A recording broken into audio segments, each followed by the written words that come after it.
ನಮಸ್ಕಾರ ವೀಕ್ಷಕರೇ, ಇವತ್ತು ಮಾಂಸಾಹಾರ ಪುಡಿ ಮಾಡ್ತಾಯಿದ್ದೀನಿ. ಮಾಂಸಾಹಾರ ಪುಡಿಗೆ ಏನೇನು ಮಸಾಲೆ ಬೇಕು ಅನ್ನೋದನ್ನು ತೋರಿಸ್ತಾ ಇದ್ದೀನಿ. ಕಂಪ್ಲೀಟಾಗಿ ಎಲ್ಲ ನೋಡ್ಕೊಳ್ಳಿ. ನೋಡಿ, 3 kg ಮೆಣಸಿನ್ಕಾಯಿ ಇದೆ. ಮೆಣಸಿನ್ಕಾಯಿ 3 kg. ಯಾವ ಮೆಣಸಿನ್ಕಾಯಪ್ಪ ಅಂತಂದರೆ ಗುಂಟೂರು ಮೆಣಸಿನ್ಕಾಯಿ. 3 kg ಮತ್ತು 1 kg ಬ್ಯಾಡಗೆ ಮೆಣಸಿನ್ಕಾಯಿ, 3 kg ಧನಿಯಾ. ಮತ್ತು ನೋಡಿ ತೋರಿಸ್ತಾ ಇದ್ದೀನಿ. ಇದು 25 ಗ್ರಾಮ್ ಇದೆ ಲವಂಗ, ಮತ್ತು ಚಕ್ಕೆ 25 ಗ್ರಾಮ್ ಇದೆ, 100 ಗ್ರಾಮ್ ಅರಿಶಿನ. ನೋಡಿ, ಹುಚ್ಚೆಳ್ಳು ಅರ್ಧ kg ಇದೆ. ಇದು ಅರ್ಧ kg ಹುಚ್ಚೆಳ್ಳಿನಲ್ಲಿ 1/4 kg ಮಾತ್ರ ಹಾಕೋಬೇಕು. ಮಾಂಸ ಸಾರಿಗೆ ಹುಚ್ಚೆಳ್ಳು ಪುಡಿ ಹಾಕೋದ್ರಿಂದ ತುಂಬ ಚೆನ್ನಾಗಿ ಬರುತ್ತೆ ಮಾಂಸ ಸಾರು. ಮತ್ತು ಇದು ನಾವು ಕಡಲೆಕಾಳು ಹಾಕ್ತಾಯಿಲ್ಲ, ಕಡಲೆಬೇಳೆ ಹಾಕ್ತಾಯಿರೋದು.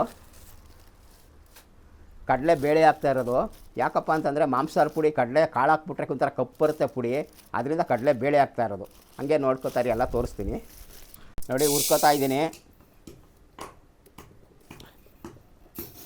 ಜಾಸ್ತಿ ದೊಡ್ಡ ಊರಿನಲ್ಲಿ ಉರಿಬಾರ್ದು, ಸ್ವಲ್ಪ ಮೀಡಿಯಮಾಗಿ ಇಟ್ಕೊಂಡು ಉರಿಬೇಕು. ಇದನ್ನು ಧನಿಯಾನ ಉರಿತಾ ಇದ್ದೀನಿ ಇವಾಗ.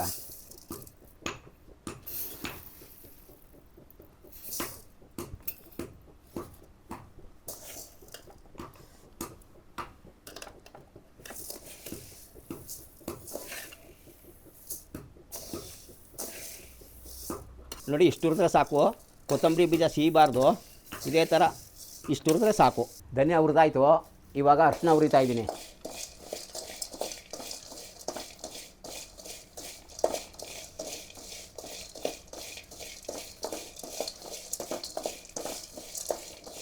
ಅರಿಶಿನ ಹುರಿದಾಯ್ತು. ಇವಾಗ ಚಕ್ಕೆ ಲವಂಗ ಹುರಿಬೇಕು. ಅರಿಶಿನ ಇದು ಹಾಕ್ಬಿಟ್ಟು ಎತ್ಕೊಳ್ಳಿ. ಇವಾಗ ನೋಡಿ, 25 ಗ್ರಾಮು ಚಕ್ಕೆ ಇದೆ ಮತ್ತು 25 ಗ್ರಾಮು ಲವಂಗ ಇದೆ. ಇವೆರಡನ್ನೂ ಕ್ಲೀನಾಗಿ ಹುರ್ಕೋಬೇಕು. ತೋರಿಸ್ತೀನಿ ಎಲ್ಲ. ಚಕ್ಕೆ ಲವಂಗ ಅರಿಶಿನ ಎಲ್ಲ ಹುರಿದಾಕಿದ್ದೀನಿ. ಇವಾಗ ಹುಚ್ಚೆಳ್ಳು ಹುರಿತಾ ಇದ್ದೀನಿ. ನೋಡಿ, ಹುಚ್ಚೆಳ್ಳು ಎಷ್ಟಪ್ಪ ಹಾಕಿದ್ದೀನಿ ಅಂದರೆ ಒಂದು 200 ಗ್ರಾಮ್ ಹಾಕಿದ್ದೀನಿ ಹುಚ್ಚೆಳ್ಳು. ಮಾಂಸಾಹಾರ ಪುಡಿಗೆ 200 ಗ್ರಾಮ್ ಅಷ್ಟು ಹುಚ್ಚೆಳ್ಳು ಹಾಕಿದ್ದೀನಿ.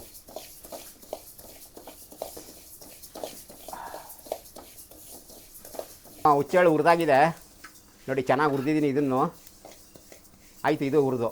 ಇವಾಗ ಬೇರೆದು ಹುರಿತೀನಿ. ಕಡಲೆಬೇಳೆ ಹುರಿತಾ ಇದ್ದೀನಿ. ಇವಾಗ ಕಡಲೆಬೇಳೆ 1 kg ಹಾಕ್ತಾಯಿದ್ದೀನಿ. 3 kg ಮೆಣಸಿನ್ಕಾಯಿ, 3 kg ಧನಿಯಾಗೆ 1 kg ಕಡಲೆಬೇಳೆ ಹಾಕ್ತಾಯಿದ್ದೀನಿ. ಮಿಕ್ಕದ ಮಸಾಲೆದೆಲ್ಲ ಹೇಳಿದ್ದೀನಲ್ಲ. ಇವಾಗ ಎಲ್ಲ ಹುರಿದಾಗಿದೆ ನೋಡಿ. ಇವಾಗ ಬೀಸಕ್ಕೆ ಎತ್ಕೊಂಡು ಹೋಗ್ತಾ ಇದ್ದೀವಿ. ಕಂಪ್ಲೀಟ್ ಎಲ್ಲ ಚಕ್ಕೆ ಲವಂಗ ಮತ್ತು ಕಡಲೆಬೇಳೆ, ಹುಚ್ಚೆಳ್ಳು ನೋಡಿ, ಮೆಣಸಿನ್ಕಾಯಿ, ಆಮೇಲೆ ಕೊತ್ತಂಬರಿ ಬೀಜ, ಕಡಲೆಬೇಳೆ, ಚಕ್ಕೆ ಲವಂಗ, ಅರಿಶಿನ ಇಷ್ಟೆಲ್ಲ ಹಾಕಿದ್ದೀವಿ. ಎಲ್ಲ ಕಂಪ್ಲೀಟ್ ಆಗಿದೆ. ಈಗ ಮಿಷಿನ್ಗೆ ಇವು ಹುಚ್ಚೆಳ್ಳು ಇವಾಗ ಬೀಸಕ್ಕೆ ತೊಗೊಂಡೋಗ್ತೀವಿ. ನೋಡಿ, ಎಲ್ಲ ತುಂಬಿ ರೆಡಿ ಮಾಡ್ಕೊಂಡಿದ್ದೀವಿ. ಇವಾಗ ಮಿಲ್ಲಿಗೆ ತಗೊಂಡು ಹೋಗ್ತಾ ಇದ್ದೀವಿ. ಕ್ಲೀನಾಗಿ ಮಿಲ್ ಮಾಡಿಸ್ಕೊಂಡು ಬಂದು ಎಲ್ಲ ಒಂದ್ರಿ ಮಾಡಿ ಇಟ್ಕೋತು ಅಂದರೆ ಆರಾಮಿರ್ತೀನಿ. ಏನು ತೊಂದರೆ ಏನಿಲ್ಲ. ಈಗ ಮಿಲ್ಲಿಗೆ ತಗೊಂಡು ಹೋಗ್ತಾ ಇದ್ದೀನಿ.